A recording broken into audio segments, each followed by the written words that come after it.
What if the thing we crave most, to feel seen, heard, and understood, is slipping further from reach? Not because we're alone, but because we've stopped talking. Dr. Juliana Schroeder is a behavioral scientist and social psychologist at UC Berkeley, who studies the invisible gap between how we think we connect and how we actually do. And her research tells us something powerful, that loneliness isn't just about isolation, it's about misconnection. This is the Curiosity Blueprint, brought to you by Flying House Media. From texting instead of talking, to scrolling instead of speaking, to fearing strangers instead of greeting them, we are, bit by bit, replacing the human experience with a highlight reel. In today's conversation, Dr. Schroeder and I talk about connection in a disconnected world. Let's jump right in. Why is loneliness such an important topic for us to kind of broach that topic and have an open conversation about? Yeah, that's a great question. And thank you so much for having me on, Jason. I'm really excited to be chatting with you. It's always been the case that there is a percentage of people in the world that are lonely, but it does seem that the data suggests that those numbers have been going up lately, particularly with the COVID-19 pandemic. There was a spike in loneliness, and it suggests, unfortunately, that we actually have not gone back to the baseline levels of loneliness, that loneliness has stayed elevated, particularly in America. And a bunch of interesting data have come from the pandemic in terms of tracking loneliness. And so there are Gallup polls and other polls that have been tracking it for, decades, actually. And there are some standard scales that are used to track it. So like the UCLA loneliness scale is like a 3-item scale that just, is really face valid and asks people across the world about how lonely they feel on a day-to-day basis. And there's a clinical cutoff for what counts as, lonely. And essentially, people that report on this particular scale that they're feeling loneliness every single day at moderate levels, they kind of meet that cutoff for being considered lonely. And so it's a little bit arbitrary where they create that cutoff, but based on that cutoff, about a third of Americans meet this and that are lonely. But it's so interesting because it differs by different age groups, and different demographic groups. So one of the things that I think is so fascinating is that it's the younger people in America, like the 18 to 25-year-olds. 2/3 of them meet that criteria. And so it's like double. Wow. Yes. It's crazy. And then, and older adults as well. So that's the other group that's being really highly affected. So the older adults, much older, like the oldest age group in America, about 2/3 of them are also meeting that criteria. Now for the older adults, and it's sad and it's awful and it's painful, but it makes sense, right? During COVID, lots of older adults were having no human contact at all. They weren't seeing anyone in person. And so, they're lonely, but it's okay, they're not getting any in-person contact. There's sort of a reason for it. For the younger adults, it's much more puzzling, right? They could be seeing people, and post-COVID, especially, they have the ability to go out and see people. And if anything, you would think, that is the moment in which you're becoming socially integrated. A lot of young people are in college, they're on campuses, they're seeing people all the time, and yet they're still at that crazy high level, right? And so that presents a bit of a paradox, and there's a lot of debate right now happening in the field about why young people are so lonely, what is going on with them, and one of the big points that have been discussed and potential factors is the role of technology. Right. And that a lot of their social interaction is now is happening online, and it's happening on social media. And, we've been studying this a lot in my laboratory, thinking about how a lot of social engagement is becoming more text-based. You'd be more likely to text a friend than you would be to call them or even see them in person, which creates a very different dynamic in several ways that I'm happy to talk with you about. And then, of course, there's the AI relationships. People are starting to actually engage more with their AI systems, their chat GPTs and their replicas, and Yeah. they're getting more social support from those sources, which people have argued is kind of a shallow way of engaging. Um, so yeah, I'm happy to stop there, but like there's a lot going on right now. Well, and what it seems to me with technology is I have a 16-year-old daughter, Oh, and what I see when she's with her friends is they're not talking face to face. They're not looking in each other's eyes. They can be in the same room with one another at times and still be looking down at their I phone. know that And phenomenon where so, you're sitting right next to them on the couch and then you're like yes, texting them instead of talking. and it So blows funny. me away. And so we try and make it more of a rule, like you have to spend less time on your phone. But I would think that has to be at least a contributing factor. This kind of reliance and ease. You mentioned texting before. I even fall victim to it myself, where I have found it much easier just to text with friends rather than call or have the conversation, because it's just your thoughts are out and you're done. It just seems like a less energy consuming way to communicate with people. Yeah. It's actually, I think it's a bit of an illusion, but it's so amazing because I fall prey to it too. Like it feels easy. It feels so much Yeah. easier. And it also feels like I'm being, generous and nice to you, Jason. Like I'm giving you space, you Yeah. don't have to respond. And, once I'm moving into an asynchronous medium, right? Like you can take your time to respond, but I think the challenge is that, I'll send you a message and it gets missed, or you mean to respond and then it takes you, a week to get back to me. And now it's like, we're not really having a real conversation. We're texting each other once a week. Yep. It's not the same. But so, yeah, well, essentially I can give you like the lowdown of some of the things we found in the research of why text-based interactions are so different from spoken interactions or even in-person interactions. There to be, kind of, to use a polarizing term, they're kind of dehumanizing. Like they take out a lot of the human elements. They lack tone, right? So there's a lot of miscommunication that happens via text because it is such a medium that takes out all of the kind of intonation and what we call the paralinguistic cues. Like all of the cues beyond the semantic content are just missing from text, right? And well, there are some ways now. It's cool because language is changing, right? And the way in which we text and different communication platforms are changing, and so we have like emojis now, and we have memes, and so we can send each other like a little bit of richer set of cues. But still, when you think about trying to convey some intention, like I'm trying to be funny or I'm trying to be sarcastic, and I text you, there's like a good chance that it's gonna be missed, right? Like that Yeah. you might not Yeah. pick up exactly on what I'm trying to convey to you subtly over text in the way that you would if I were to say it to you, right? Because you can tell that I have a sarcastic tone of voice. You can tell when I'm trying to be funny when we're talking. And Well, so and you leave it, sorry to interrupt, but you leave it up to the interpretation and emotional state that the person who's receiving the message is in, right? So it can just be simply their mood and they can completely take a message in the wrong way. So you're almost leaving it up to chance. right, right. There's like a lot of ambiguity. And the thing is Mm. that all that ambiguity often, especially in contexts where we don't know each other perfectly well, like we're getting to know each other still, and I don't know exactly how you're going to read something, or if there's a little complexity, like we have to work through something, or maybe we even have a disagreement about something, like texting is not going to be the best way to work through that. The other big piece of it is this asynchronicity versus, so it's asynchronicity, like there's space in time. So when I text you, you can take your time before you respond back, Yeah.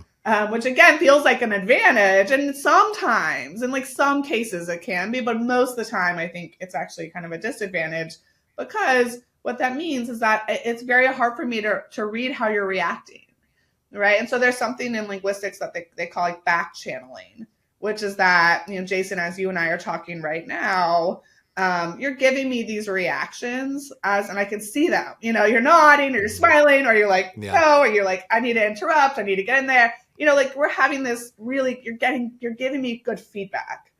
And that feedback is really critical for how I express myself to you and how I engage with you. And so there's 7 to 8 times as many back channels on average in spoken conversation than in a written conversation. You just don't get as many. You can get some of those reactions in text, but they're not going to come as fast and they're not going to be as nuanced. And it makes it much harder to engage deeply with each other.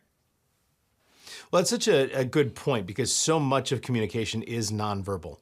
It is looking for, like you said, if we're having this conversation and you're looking off at your phone or you're flipping through a book while I'm talking to you, right. Now suddenly I'm going to get very self-conscious and be like, I'm boring her, or right. She's not interested, she doesn't want to be here. But being able to see you smiling and nodding, that is such a huge part of conversation and communication that is being lost through a phone. Right. How is this message landing? Like, is this person engaged? Do they care? Like, how do you move the relationship forward? And it's hard to do that when you're in an asynchronous environment. So, texting is like, it's dehumanizing. You lose the human cues. It isn't responsive in terms of it's so asynchronous. And then, it's not great for being able to get things done, right? For coordination. Because again, you have this thing where people don't have to respond right away. And sometimes you can just lose them, right? And so like, there's some cool research that came out that finds that, rejection, like when you ask someone for something like a favor or to help out with something, even if they want to help and they have the best of intentions, it's just quite common that, you don't get a response back. Right. And like, right. It just falls through. Right. And you get that ghosting phenomenon that happens so much more commonly over text-based interactions. And, we're doing some research on ghosting now. And we find that like about half of ghosting experiences, it's the ghoster wasn't intending to do it. They forgot, like, I'm going to get back to Jason. I'll get back to him in a couple weeks, mm-hmm. But you don't know that. Like, you feel like you've been ghosted. And so there's a lot of misunderstanding that happens in that way too. Yeah. Well, and again, so much is left up to interpretation. And I think the way humans are typically wired, especially if you're in an insecure state, is to think the worst. And your mind can go off on this crazy rabbit hole tangent of thinking all the different reasons a person's responding to you. Right. So really left to our own devices, we will assume the worst. Right. And that can just make everything unravel. Right. So when we look at this, I don't want to pin everything on social media, on phones, because that's something I could talk about all day. Mm-hmm. But yeah, and there's some value to it. Like, I'm happy to talk about some of the plus side also. Yeah.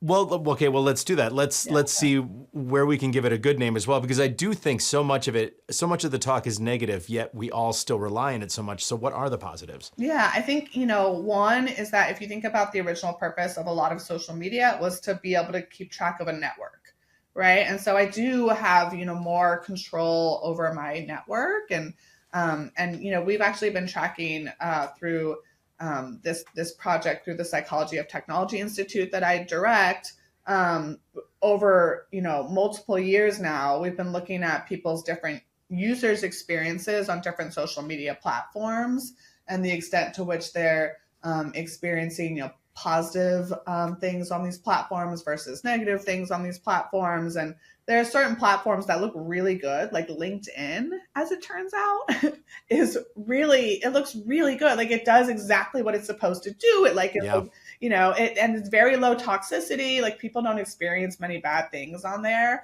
There's not a lot of like trolling and negativity, right? And, it's not really built for connection. Like, there's not a lot of direct messaging going on, but it's really good for like keeping track of professional networks and like, building up your career. And so it's like, it's perfect for its purpose.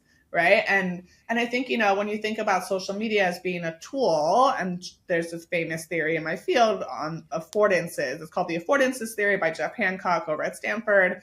And the idea is that, essentially social media is a tool. And so you can use it in such a way to improve your well-being and leverage your connections, but you have to be smart in the way that you use it. Right. It can also end up harming you, but if you're smart in the way that you use it, right. And some of the work has found that if people use it more proactively, like I'm developing connections and I'm messaging people as opposed to like passively scrolling and just looking at, what they call it the jealousy machine, right? Like Facebook or Instagram.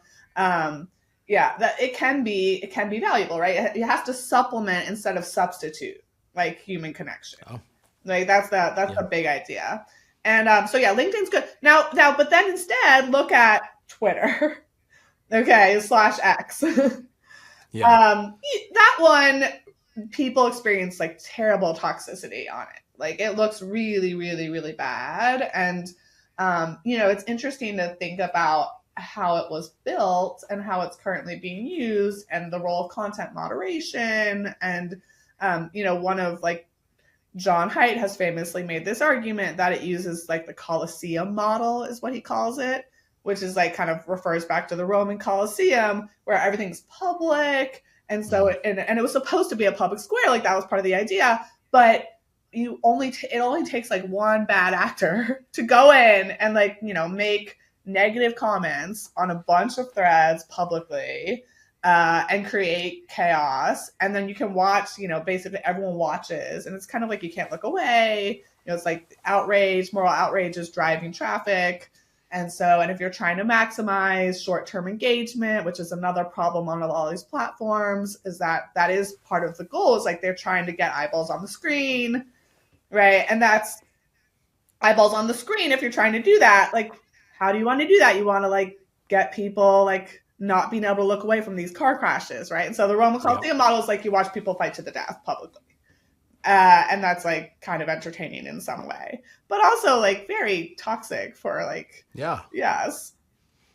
Well, and it's a mentality that can be taken without fear of repercussion, which I think is the most dangerous part of it. Is you can cause this car crash kind of effect, but remain anonymous, and that to me is just a deadly combination. Yeah, and the anonymity is scary as well, and you don't know who you're interacting with.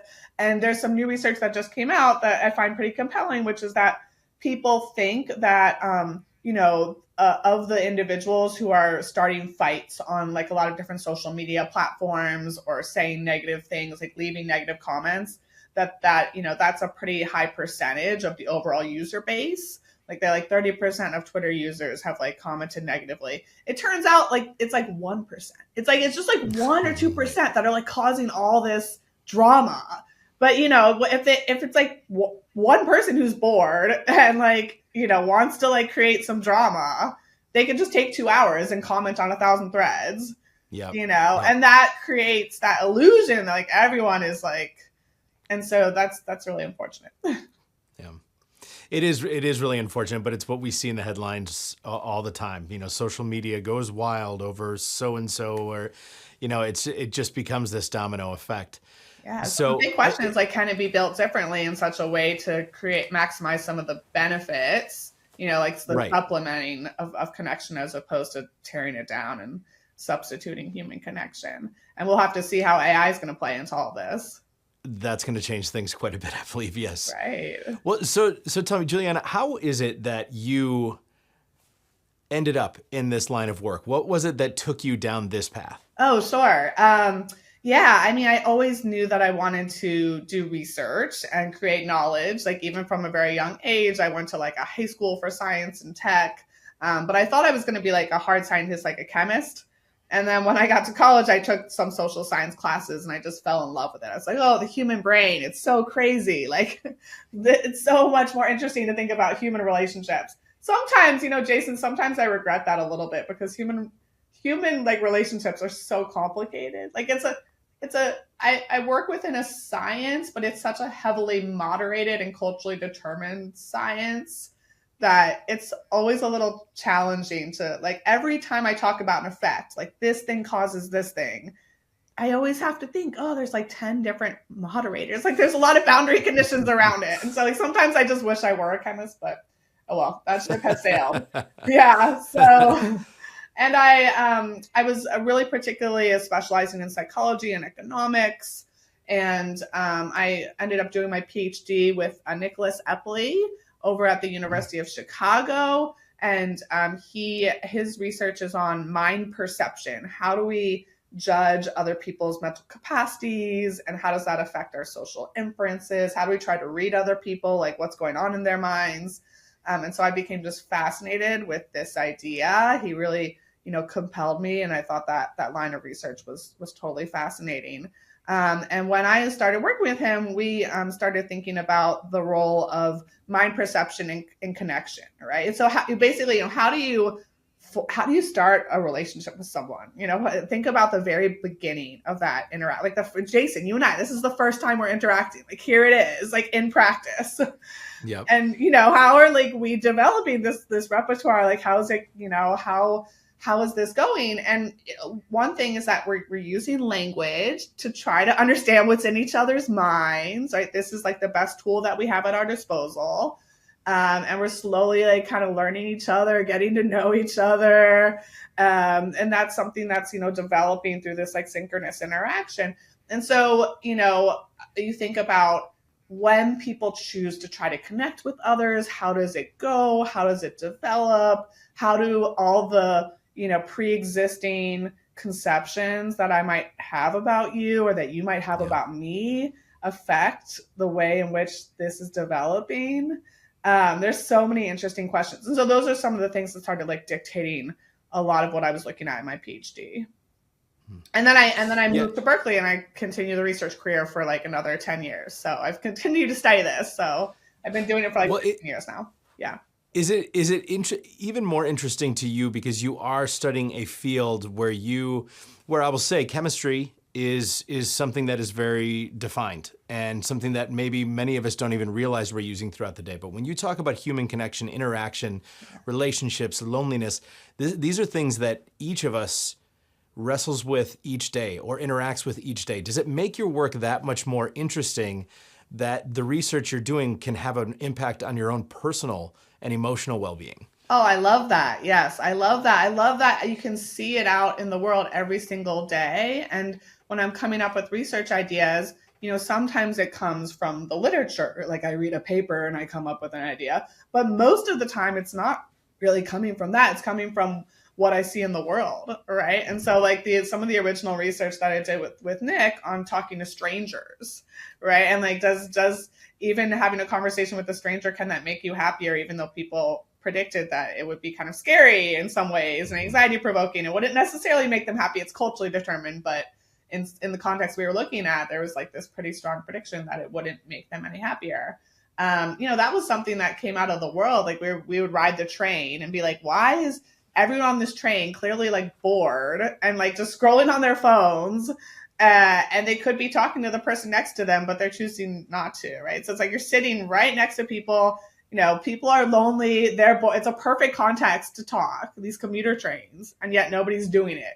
What's going on there? And so you just kind of start to see these kind of little paradoxes, like why are people doing this thing when they could be doing this other thing? In the world, and that starts to make you think about research questions. And of course, it does relate back to your own life. We have a saying that's like, research is me search, right? It's like people often are researching things that they're very interested in for their own lives, right? Like I've had challenges with connection and loneliness in my life. And so it's something that I'm very interested in. Well, and it's funny you say that because that is a big part of the reason why I wanted to do this podcast and talk about topics that I think about often, because to me, that just helps me have a better conversation and come out of it having learned something. So I think the idea of me search is really interesting and one that I'll have to share with my team. I like that concept. Yeah. Jason, what have you been thinking about with connection and like what's been affecting you in that space? Well, I mean, for me, so much of what I do for a living is sitting across from somebody who's on camera sharing a story. We work a lot in a space with people who live with chronic or rare diseases.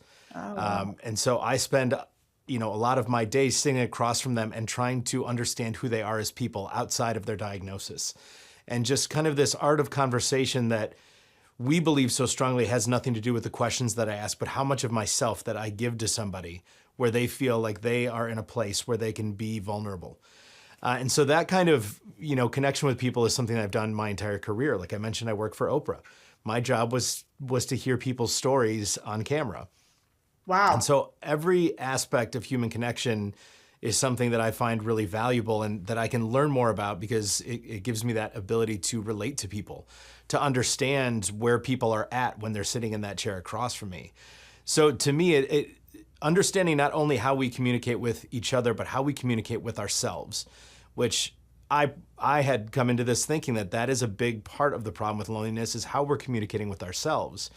That is always fascinating to me, to just try and understand that when I'm not feeling lonely, at least I can understand why someone else is or how that's impacting them. Mm-hmm. Yeah. I mean, Jason, you have the most fascinating job. Like, you're asking the questions that try to get to the humanity, underlying. And it's hard to like have those perfect questions that kind of can get you to the level beneath what people are willing to, because I think we all put on these superficial faces to the world. Yeah. And like your job is maybe to even like get like a level deeper and like try to go like Yeah. a little bit more intimate in this kind of context that's challenging. So I think that's super fascinating.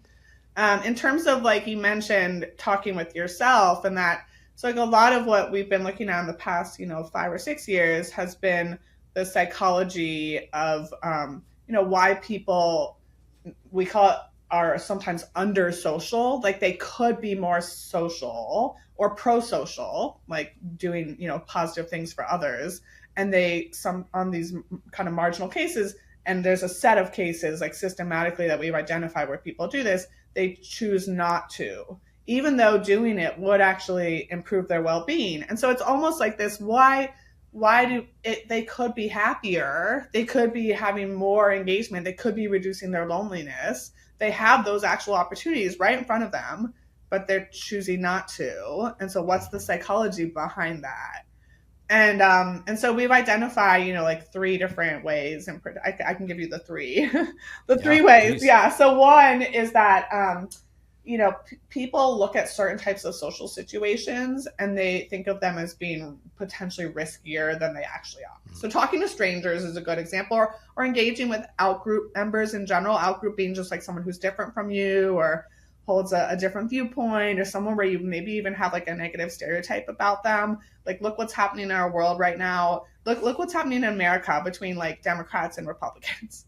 Okay, we have an election coming up in a couple weeks, or next week, terrifying. And there's so much polarization. There's so much hatred. There's so much what we call like blatant dehumanization, where, it used to be when we were studying blatant dehumanization, we'd have to go to countries where they've had, long-term conflicts. Like we talked to like Israelis and Palestinians, and, there's blatant dehumanization happening there. Now we can just ask, Democrats and Republicans about how they feel about each other.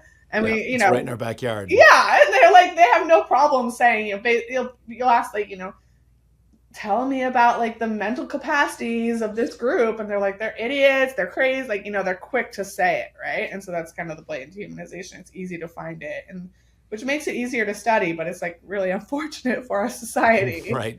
Yeah. But, so, essentially people, when they think about having a conversation with someone from like the different group, I'm conservative, I'm going to talk to a liberal, or someone I just don't know, like they're just a stranger to me, I start to spiral and think about everything that could go wrong, right? Like, what if we start talking about politics right away? Or what if, we get into, the kind of the worst possible conversation around the thing I care the most about, which might be, I don't know, abortion rights or something. Or what with the stranger, anything could happen. Like, I just don't know them. Like, what if they, I don't know, like spit in my face, right? Like, people start thinking about things. But the thing is that in most of the contexts, and when you actually run these experiments where you force people to like talk with strangers in various contexts, which we've done tons and tons of these experiments, or force them to engage with someone who has different opinions than they do on controversial topics, which we've been doing hundreds of experiments in that space as well. What you find is that it turns out it almost always goes better than people expect. And I think a lot of that is because a lot of these contexts are pretty prescribed, and people know how to follow norms of like good communication in in-person settings. Like, there are really nice norms that are set up in a lot of these settings, norms of civility, where it's like, if someone smiles at you, like almost everyone will smile back. Like, that's just sort of like, I know how to be a human. And we actually think of it as like this kind of rule of reciprocity, which is that, and people, I don't think they think about this enough when they're engaging with others, which is that as I'm talking to you, Jason, you're like taking a lot of cues from me, right? And so if anything, I could be proactive in terms of I set the tone. Like if I say something nice to you, like, I love, the way that you're thinking about this job, or you're doing such a great job with asking these questions, you're going to probably say something nice back. Like, it's sort of that's the way it goes.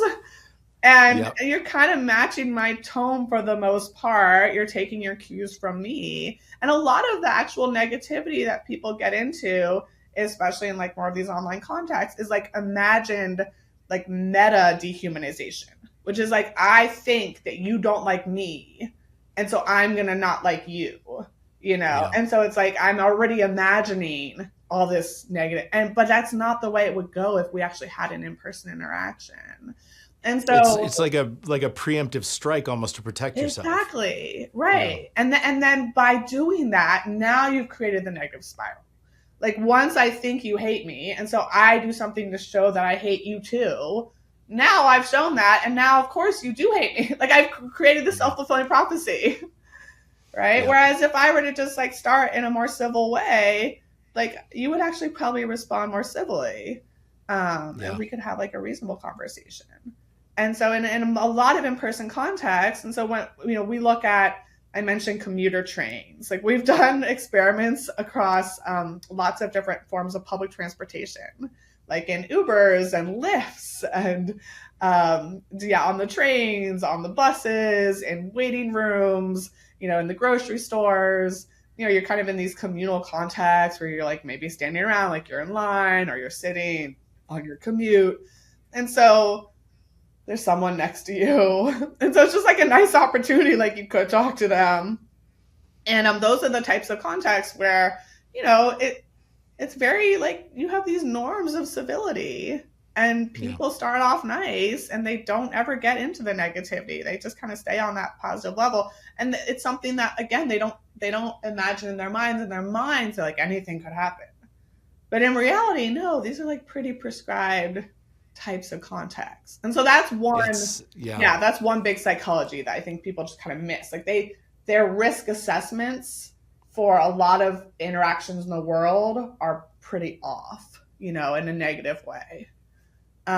So that's one thing. And then compounding that is what we call these, that these are wicked environments, which is that if you choose not to engage because you're worried about some of these things, if you choose not to engage with a stranger, I never talked with someone on the commuter train, right? And there's also this kind of compound of what we call pluralistic ignorance in the trains, which is that you assume that because no one else is talking, nobody wants to talk to you, right? And so you take even though it might be that they're following what everyone else is doing, or that those norms, that the reason why they're behaving that way, it doesn't mean necessarily that they don't want to talk, right? It could be because of other reasons, but you infer, of course, that that's because they don't want to talk.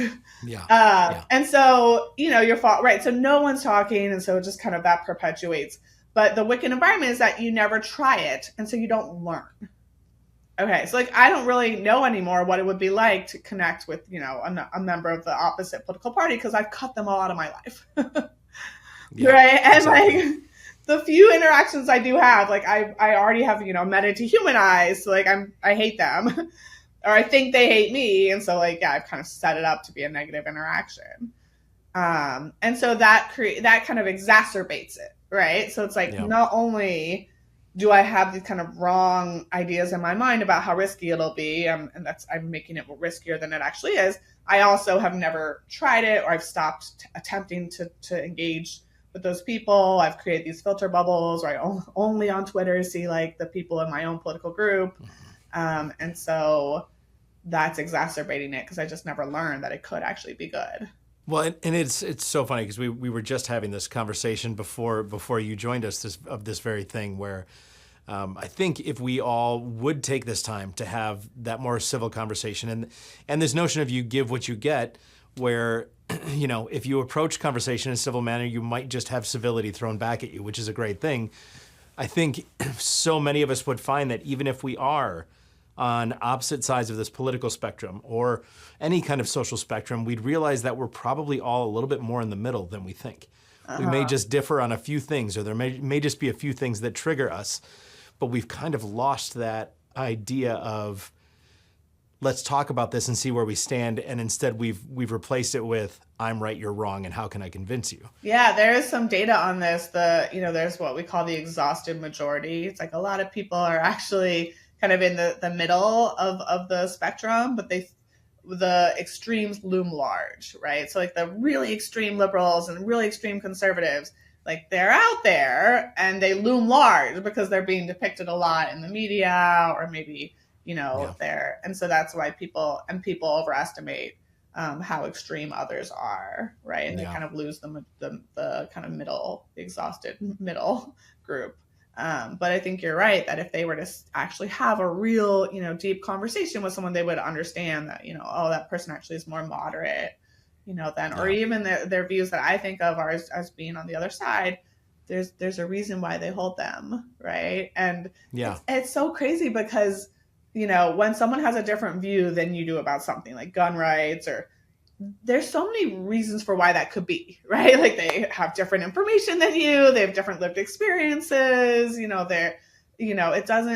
doesn't mean that they, hate America or something, and yet people are very quick to come to this very dehumanizing conclusion, which is like, they're thinking about it the wrong way, or they just aren't capable of understanding the data the way that I am. And so if you're thinking about this the wrong way, Jason, then I assume you're thinking about other things the wrong way, and probably your mental faculties are impaired in general. And, you quickly kind of get to this point of dehumanization. And that's like the natural attribution that people make, even though it would be so easy to just think, oh, they must have different information than I do, or something, like maybe there's something I'm missing.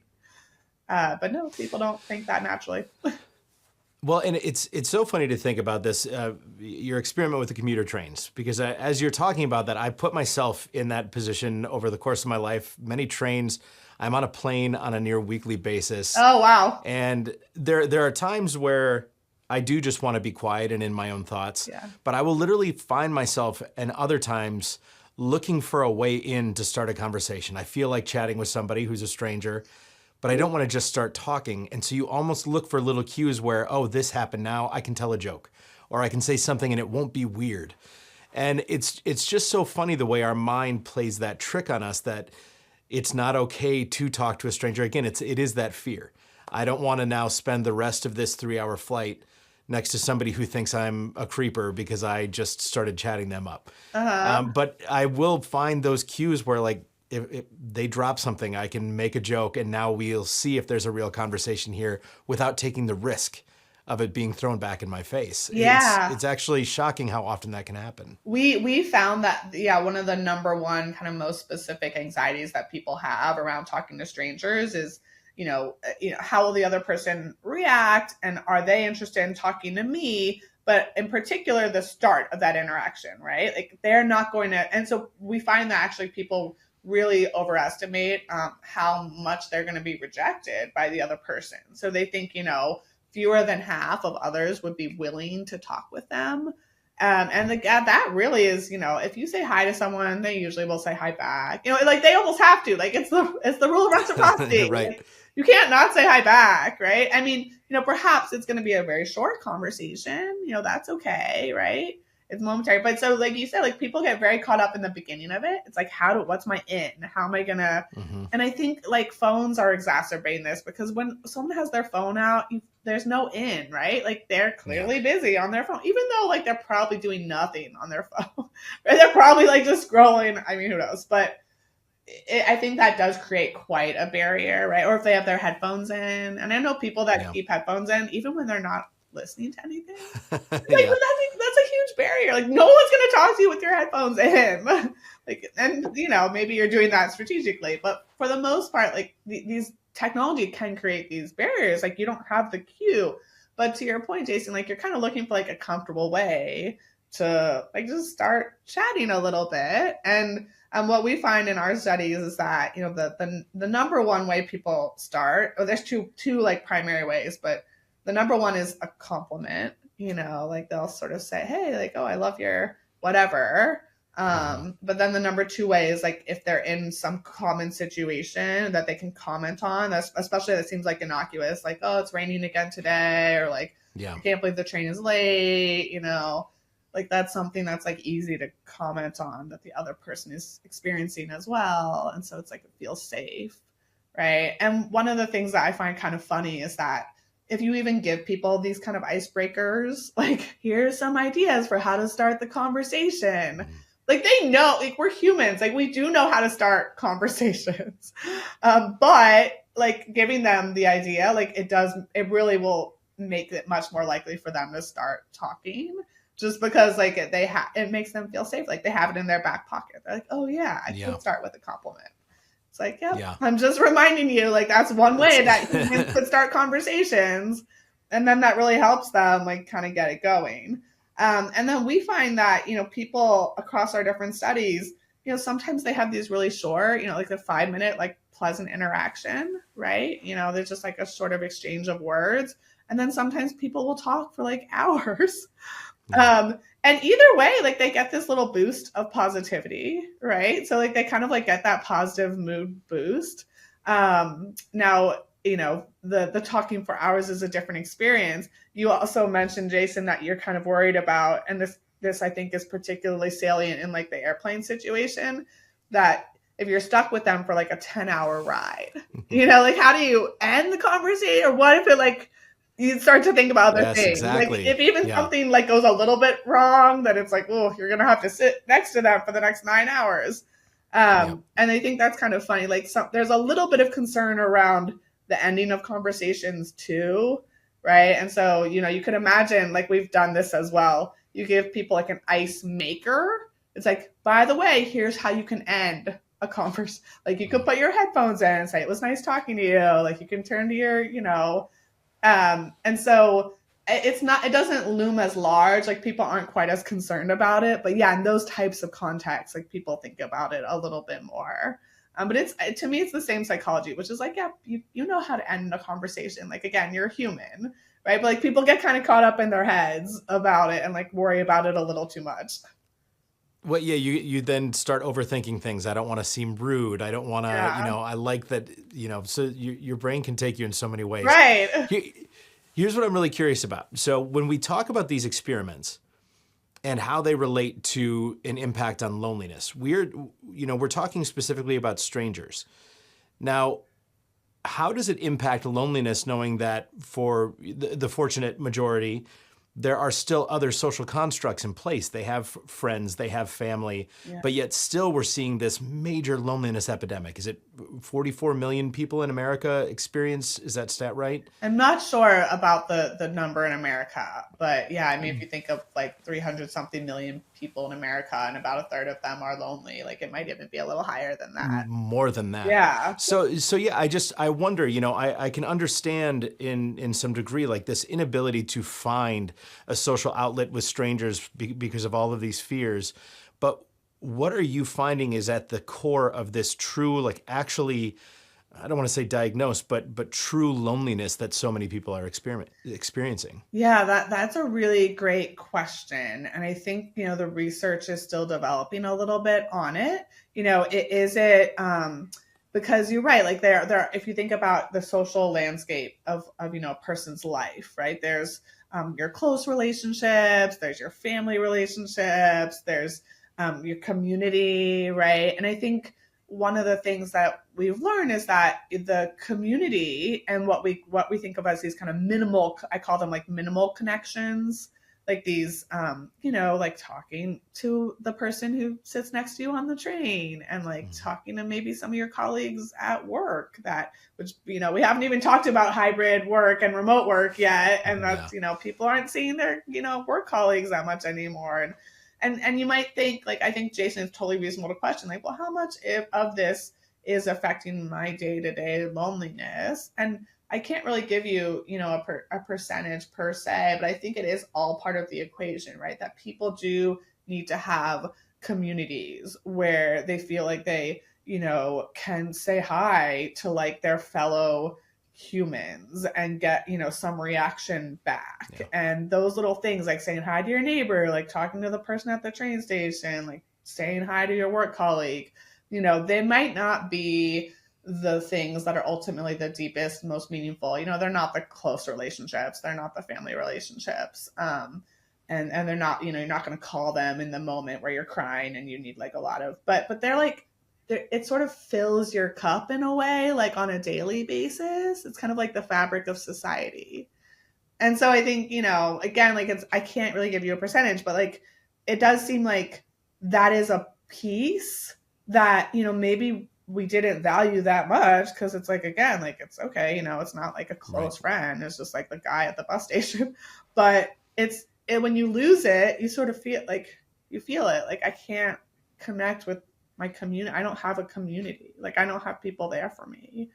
And work is a really interesting context to think about this actually, because one of the other findings that came out of like the COVID-19 pandemic was like people felt very abandoned by their workplaces. They're like, oh, I'm not getting any support. Like parents like had no childcare and like they were expected to just work like normal, and like they really felt like, oh, I thought I had maybe a community or like a set of colleagues but in the end, work has become very functional. It's like the gig economy is rising. Like it's, we're just kind of trying to make profit. You can do it anytime you want. You're on your own basically. And so you kind of don't have we don't need support. to see you. We don't need to be next to you. Yeah, we don't want to hear about your kids. Like do whatever you need to do. Right. And so that I think it's almost like this like little feeling of abandonment. Like I can't connect with people. I don't want to engage with people that are different from me. Through these online networks, I've cut myself off from all the people that are different from me. I don't feel like my workplace supports me. All those things they aggregate, so I think they matter. Yeah. Well, and so much of the conversation that I've had on this very podcast is really centered around the idea that a basic human need for life is to be seen and to be heard. And so I think this feels a little bit out of line in the order of our conversation, but I want to take it back to the beginning and ask, how do you define what loneliness is? Because I think people can go through waves of loneliness or they can have chronic loneliness, but what is loneliness really? Yeah, that's a great question. And like one of the big findings that has come out is that, you could think about like objective metrics. Like, do I see people? Like, am I living alone? Am I married? Those things are all like kind of like objective. Like, do I have how many friends do I have? Right. And versus like subjective, like, how do you feel? Right. Like, do you feel lonely? And it turns out they're like not that well correlated. So you can have someone who like is like, I have 2 friends, I'm not married, but I feel great. Like, I feel like I'm connected. Like, I don't feel lonely ever, and there are individual differences too. And then there are people who like, they have thousands of friends, they're married, they're married, they have kids. And like, they're like, I'm super lonely. Like, I don't feel like anyone gets me. And so, I mean, it really does speak to your point, Jason, that, at the end, the subjective loneliness is more predictive of outcomes than the objective metrics, right? They both do predict, but this, in some ways, like subjective matters more. And so like that alone is kind of an interesting paradox of like, people, it's kind of the, you're surrounded by other people, you're on the train every single day, the young people that are like 2/3 lonely in America, like what is going on? Objectively they're pretty socially integrated. Like they have people around them, they have friends, like they could be talking to people every single day, and yet they feel lonely. And so there's something like psychologically some barrier. And maybe it is, to your point, Jason, like maybe it is they're just not feeling seen, or they're having these interactions that don't feel meaningful, or they're feeling socially anxious, or the number of bad interactions they have in some of their online worlds are kind of canceling out any of the good interactions that they have, right? And so, or maybe like my community has gone away, and so I still like at least have a couple close friends, but I don't feel like I have anyone supporting me in my community, right? And so there's all these ways in which, the subjective experience of loneliness is dominating over objective metrics. Well, and not to bring it back to social media again, but I think that is such a great case in point where you look at an Instagram and you see the curated version of someone's life, the life they want you to believe that they're living. And that's so very objective, but underlying is the subjective, to where somebody could look like a social butterfly who has everything figured out, but really is hurting on the inside. Right. Yeah. They look like they have such a perfect life, but they're actually lonely. Yeah. So I think what's also really important for listeners and viewers to understand, you call it an epidemic, but there is a very specific health implication that goes along with loneliness. Can you talk to me a little bit about that? It's one thing to just say, I feel lonely, don't worry, you'll snap out of it. But true loneliness has an actual health impact on us. Right, right. And of course there's the mental health piece, right? That, when you're lonely, people get depressed, they get anxious, and so they're much more at risk of, suicide. But then there's the physical health piece. And so, Julianne Holt-Lunstad famously has been a leader in this space, and she's conducted a lot of meta-analyses of studies.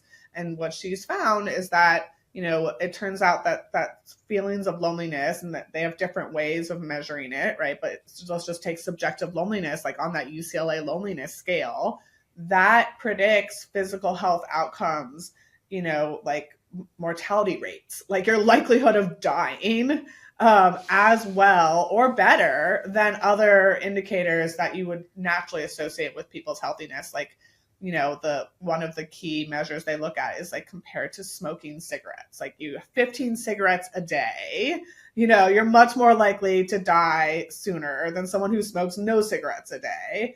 And that's pretty much on par with like people that meet the lonely cutoff versus the people that don't. That's basically the same. It has the same predictive value in terms of mortality rates. And then also things like, getting your flu vaccine or being obese, or like just all the stuff that you would associate with like potentially having bad physical health outcomes. Like loneliness is as big or bigger of a predictor of like physical health outcomes. And yet just something that it doesn't get nearly as much attention because it's not as tangible as those other things, where you can say, if you smoke a cigarette, it's bad for your health. Being lonely it's not tangible. And I think a lot of people don't feel like it's something they have control over. Yeah, we actually have a new research paper we're working on in which we find that people are much more inclined to try to help with physical, kind of physical aid, right? Like if someone is hungry, right? Like, and you're a donor and there's like a potential charity recipient, it's like, okay, great. Like, I know how to solve that. Like, I can give you a can of beans, and if you eat it, like, you will be less hungry. Right. And so, but it just feels like that you can have this kind of immediate short-term impact. Whereas if someone is lonely, like, right, how do you solve that? Right. And a lot of the means by which you try to handle mental health issues are like therapy and social support groups. And like, those are things that people are really hesitant to want to try to donate to, because the impact it's much less clear, right? It's like, it might take a long time. What if you don't have a good therapist? Like, what if it even hurts in the long, so it's just not as clear, like how they can have immediate impact. And so what you see is that everybody wants to put their dollars towards like physical health, issues, and people don't want to put their dollars towards mental health, even though they will say that they think mental health is as important as physical health. So they'll say that at baseline, but it's hard to know how to have impact, and donors want to have immediate impact. They want to see, like, you're going to eat that can of beans, you're going to be less hungry, great. I did something in the world. Right. And you just don't get that when you're thinking about therapy or mental health services, for needy groups. I think what is, to me, one of the most important parts of this podcast is to give people the tools that can actually have that positive impact. Whether they're experiencing loneliness, somebody they know is experiencing loneliness, or whether or not they even know if they're lonely or if they're just a little bit blue that day. So do you have, for somebody who is in that position, who does feel lonely right now, what are some tips, tricks, exercises they can do to kind of help them pull out of this state? Which I would assume part of it includes talking with strangers. Yeah, that's a great question. I have a talk I give on how you can maximize social value a little bit more, and basically get yourself out of these spirals of what we call under sociality. So it's like you really have to be proactive. Like, you have to make, which is so hard, when especially when you're in that moment of like, I just don't want to connect with anyone and I feel lonely and I don't think anyone's going to want to connect with me.